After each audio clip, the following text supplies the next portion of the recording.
Hello and welcome to Through the Bible with Les Feldick.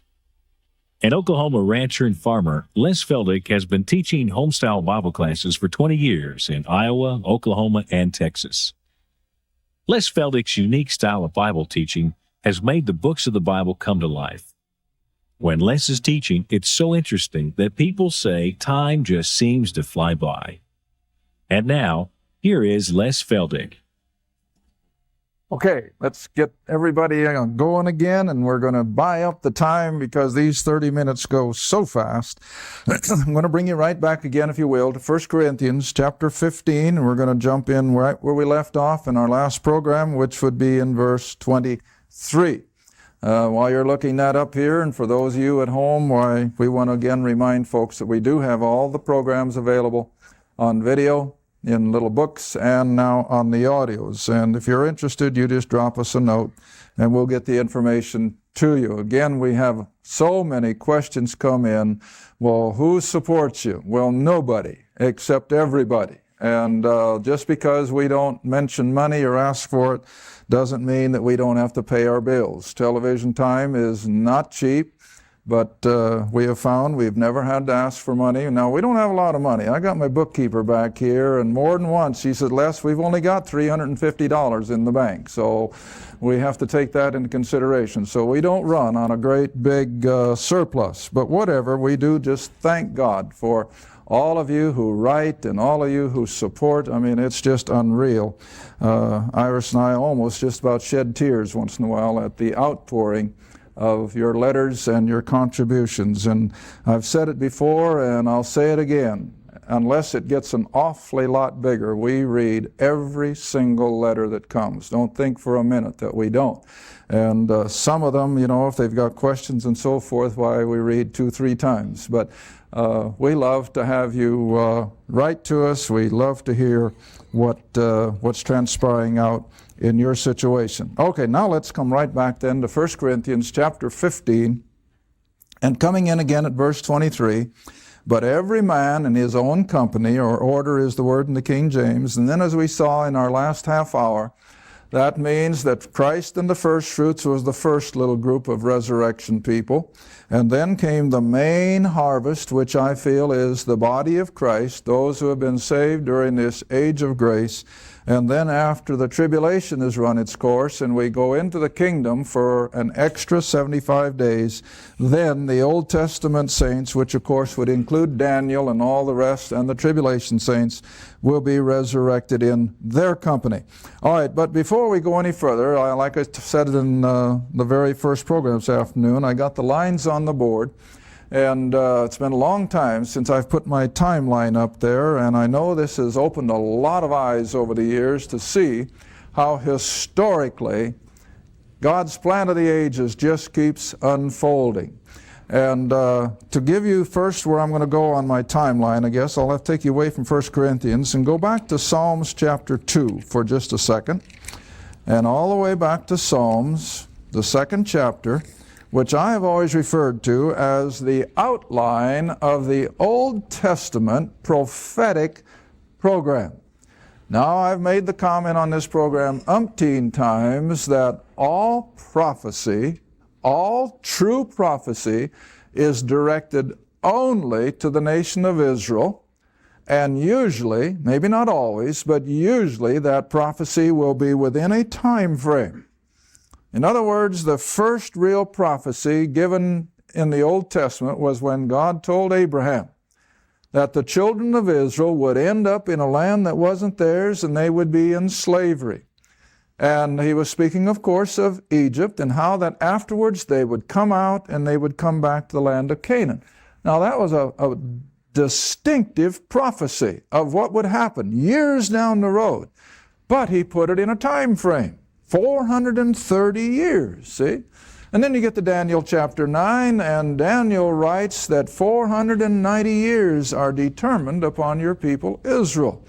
And there comes the prophecy again leading up to the crucifixion, and that's where we get our idea of the 7 years of tribulation.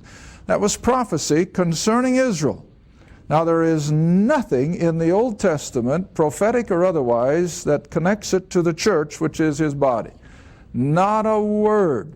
is there in the Old Testament of a 1900 and some year period of time where God is calling out predominantly, not exclusively, but predominantly Gentile. Not a word. And if people can just get that through their head, they've got the battle half won.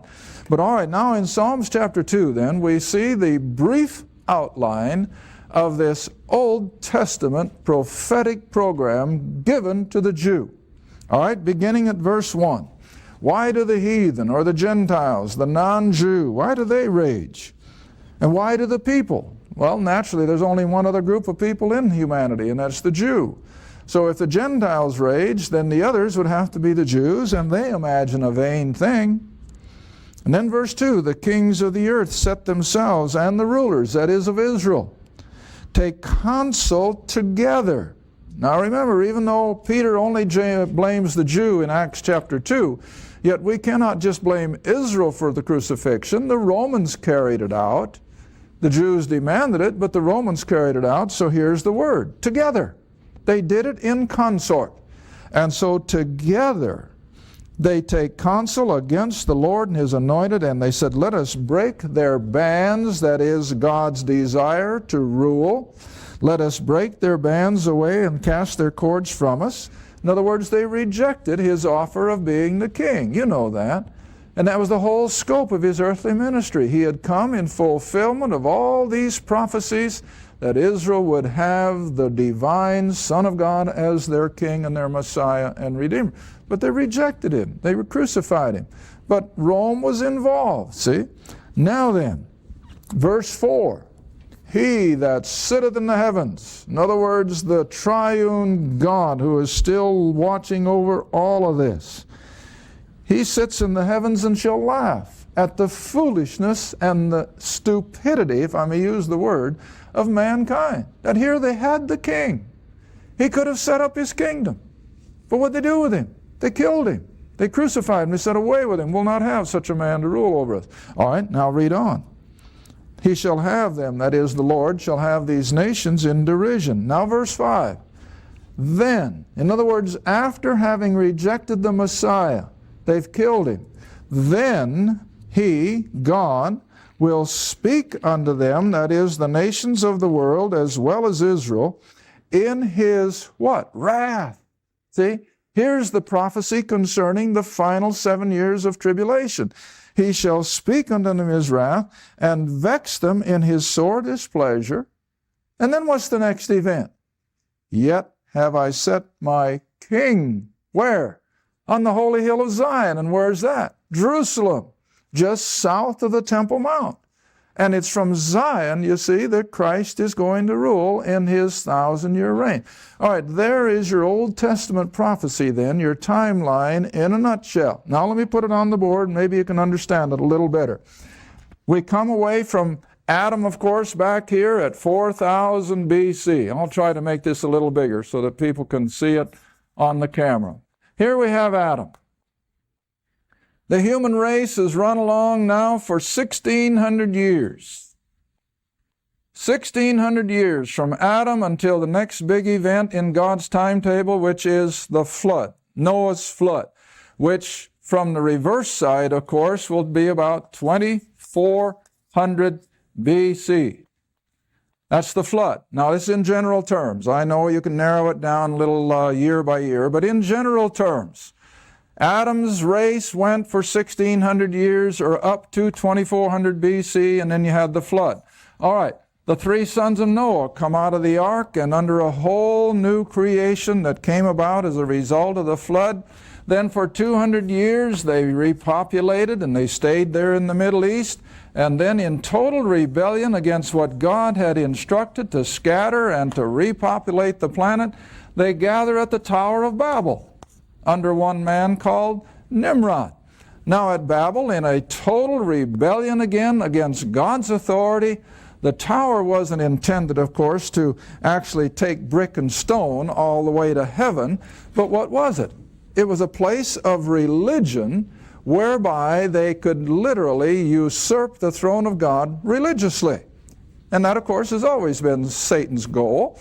And so this was the whole idea at the Tower of Babel. They were going to replace the things that God had instructed with the things now that Satan is going to promote himself. And that's where every pagan, mythological, cultic, false religion, even on the planet today, has its roots.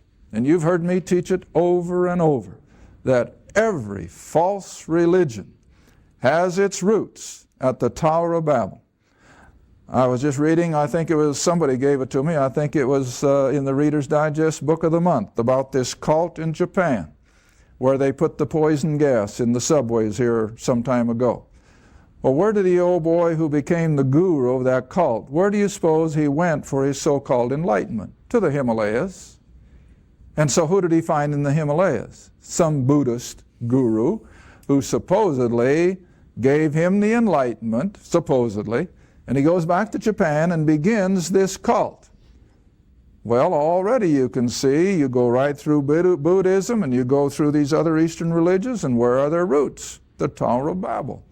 And so every cult that's on the planet tonight, I don't care who they are or what they are, every pagan religion, every mythological religion that has ever existed, they all run their roots right back to the Tower of Babel.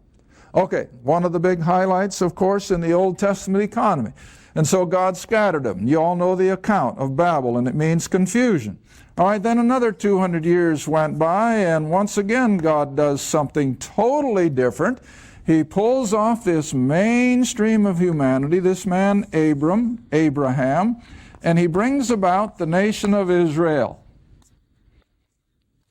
by an act of a sovereign God. This didn't happen accidentally, but God sovereignly pulls out of the mainstream humanity through the man Abram, as he was first called, and he promises him the nation of Israel.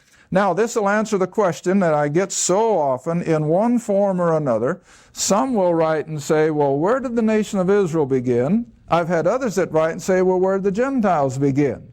Well, now it answers it, doesn't it? The Gentile line, as we understand Gentiles, is this mainstream of humanity coming from Adam, coming from the three sons of Noah, coming through the nations scattered at the Tower of Babel, and they just keep on going. This is the Gentile stream of humanity, and out of that stream of humanity, God pulled the little nation of Israel by virtue of separating the man Abraham, who, like I have made comment before, was not a Jew. He was born of Syrian parents. His brothers were Syrians, you know that. And when Isaac went up to Haran to get a wife from his uncle, what was Rebekah? Well, she was a Syrian. And then later on, Jacob goes up and he gets his little wife from his uncle Laban. And what was Laban? He was still a Syrian. But by virtue of God's decree and God's work of sovereignty, he declares that this man Abram now is the father of the Jewish race.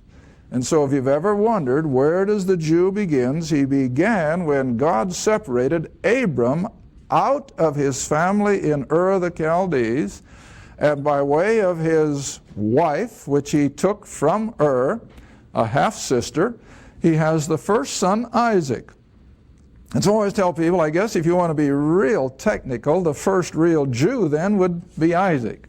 But nevertheless, God refers to Abraham as the father of the Jewish people, even though he came from one of the other nationalities. All right, so now we have the nation of Israel has made its appearance, and from Genesis 12, now this is what's so amazing.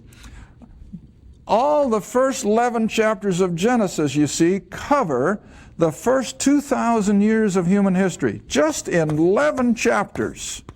And then in chapter 12 of Genesis, we have the giving of the Abrahamic covenant, and I'm almost refrain from using it too much because I don't want to run it into the ground.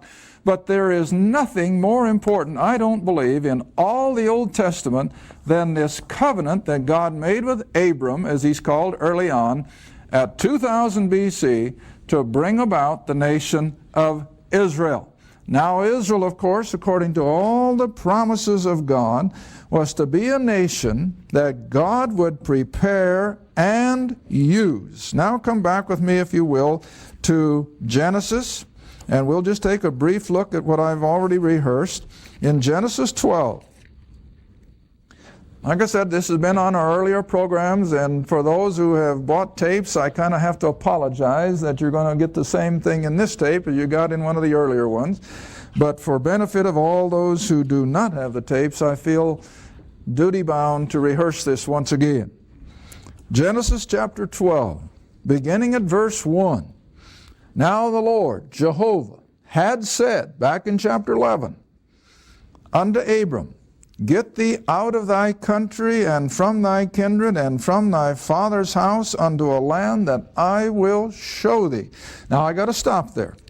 Hold your hand in Genesis and flip over to Joshua. Right after Deuteronomy.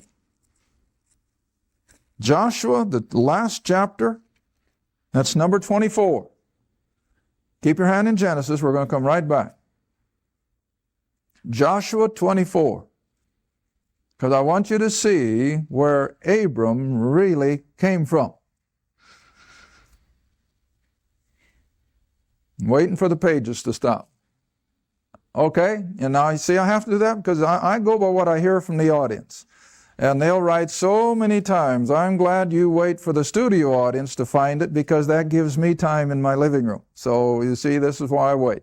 All right, Joshua 24, verse 1, And Joshua gathered all the tribes of Israel to Shechem and called for the elders of Israel and for their heads, for their judges, their officers, and they presented themselves before God. And Joshua said unto all the people, Thus saith the Lord God of Israel, your fathers, your forefathers, dwelt on the other side of the river in old time, even Terah, and you remember who he was, the father of Abraham, even Terah, the father of Abraham, and the father of Nahor, and they, all of them, Abraham, Terah, Nahor, Haran evidently was the other son, and they all served what? Other gods, small g. So what were they? Idolaters. See? Abram was raised in idolatry. Now, when God spoke to him then, now come back to Genesis 12, when God spoke to him, and Stephen in Acts chapter 7 gives us the impression that God visibly, because that's the word he used, when he appeared, from the Greek word Optomiae, when he appeared unto Abraham, that Abraham saw God in physical form, and God, or the Lord as we refer to him now, told Abraham what you see now in Genesis 12. All right? He says, get you away from your country, from your kinfolks, and from your father's house. Why? Separate yourself from these false religions. You cannot serve me when you're under the roof with idolaters. All right? Then verse 2. Here comes the Abrahamic covenant. And I will make of thee a great nation. Now you want to remember, back here in the antiquities, when Israel comes out of Egypt, and I've always taught that it was a number of people, anywhere from 3 to 7 million. So you want to put it in the middle, about 5 million. There wasn't another tribe or nation anywhere in the Middle East that would come close to that. I mean, they just did not get that large a number. And so in the numbers of antiquity, Israel was the largest nation in that area of the world at 5-6 million people. All right, and this was God's promise, that I will make of thee a great nation. I will bless thee and make thy name great. Thou shalt be a blessing. I will bless them that bless thee. I'll curse him that curseth thee. In thee shall all the families of the earth be blessed, which of course is the promise of the coming of the Redeemer. All right, now then turn the page a little bit, if you will, and verse 15 in chapter 13. Now we see the next part of this Abrahamic covenant. Not only would they be a nation of people, but now God's going to have to put them in a geographical area of land. They can't just continue on in slavery in Egypt.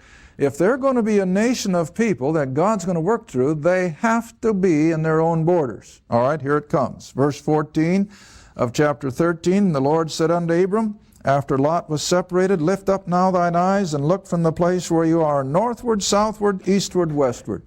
And you want to remember, if you've never been to Israel before, but right up through the spine of that little narrow neck of land between the Mediterranean and the Jordan River are mountains. And so here Abraham is on the high ground. And God says, now Abram, you look as far south, as far north, east, and west as you can look. All the, verse 15, for all the land, see? For all the land which thou seest, to thee I will give it, and to thy seed forever. All right, now then let's come all the way up to, oh my goodness, for sake of time I hardly know where to go next. But let's go to Genesis 46. That'd probably be a good one. Let's go to Genesis 46.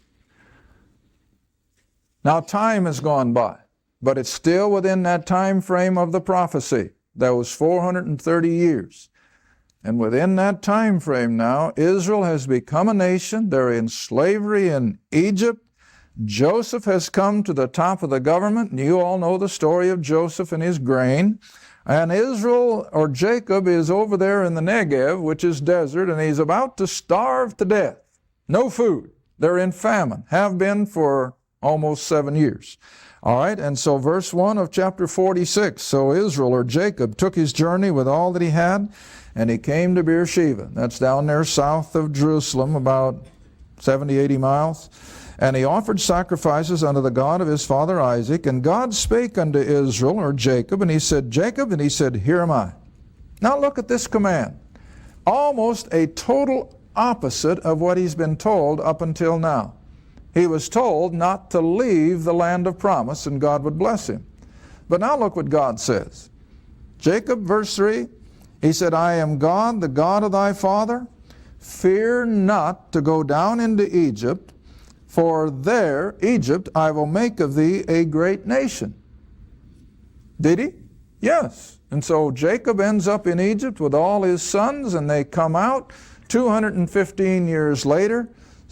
Like I said, 5, 6, 7 million souls. All right, now in just the few seconds, I guess, that we've got left, I want you to stop at Exodus chapter 19. Exodus 19.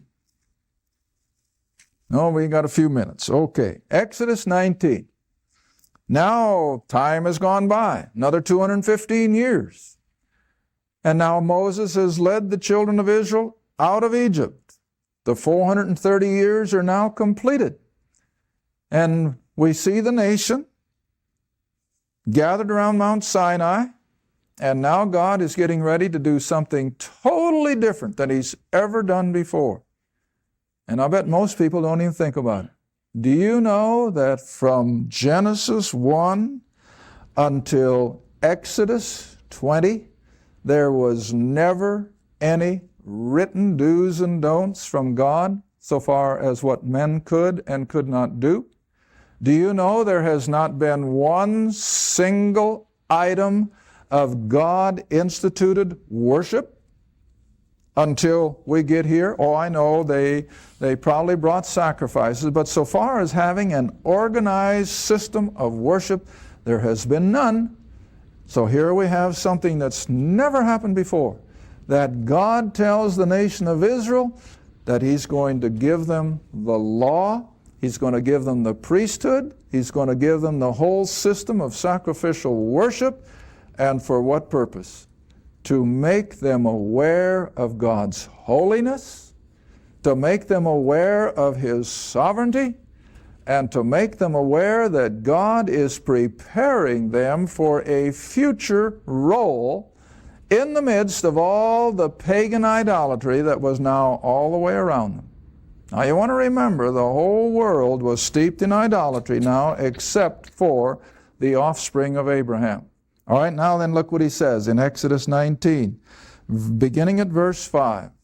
Exodus 19, beginning at verse 5. And the children of Israel encamped at the base of the mountain. Moses is up there talking with God, and this is what God tells him. Now therefore, see, there's the condition.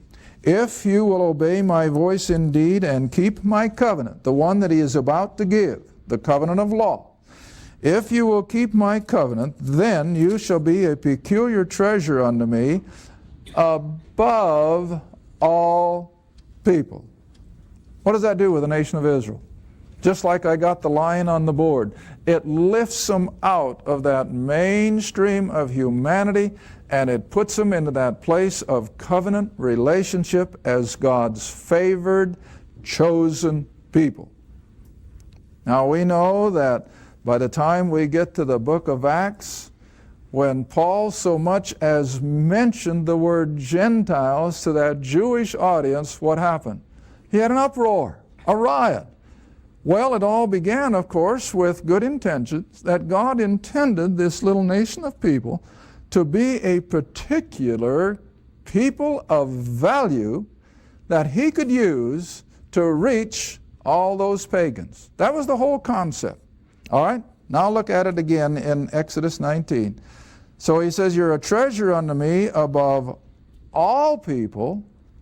And why could God do that? Because all the earth is mine. What is he? He's sovereign. Oh, I can't drive that home enough. That God is sovereign. He created this ball of wax, and he can do with it whatever he wants. And man can shake their fist in his face all they want, and they'll never diminish God's sovereignty. And so in sovereignty, he says to the nation of Israel, I have made you of an intrinsic value to me because the world is mine. All right, now here comes the promise that if they would be obedient, God says, you shall be unto me. Now he's speaking to the nation of Israel. And you shall be unto me a kingdom of what? Priests. And anybody who knows anything about religion, the role of a priest is a what? It's a go-between, see?